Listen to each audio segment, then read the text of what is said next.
In 1998, a black man in Texas was chained to a pickup truck and dragged to death. His name was James Byrd Jr., and America still doesn't talk about it enough. James Byrd Jr. was a 49-year-old father and grandfather. He was walking home in Jasper, Texas, when three white supremacists offered him a ride.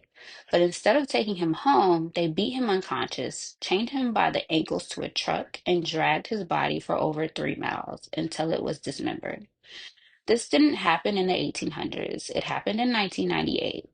Byrd's murder was one of the most brutal racial hate crimes in modern U.S. history. It shocked the nation, but it also exposed how weak hate crime laws were at the time. It took more than a decade for federal legislation to pass, but in 2009, President Obama signed the Matthew Shepard and James Byrd Jr. Hate Crimes Prevention Act, named after Byrd and a gay student who was murdered in Wyoming that same year.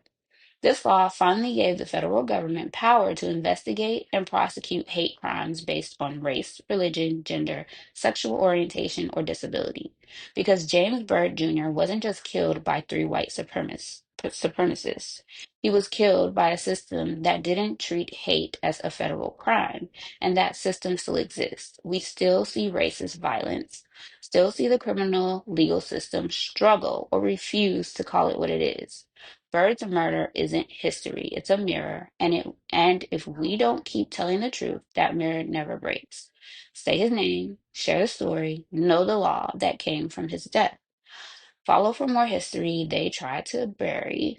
Full story on Substack and cross-posted on IG and YouTube.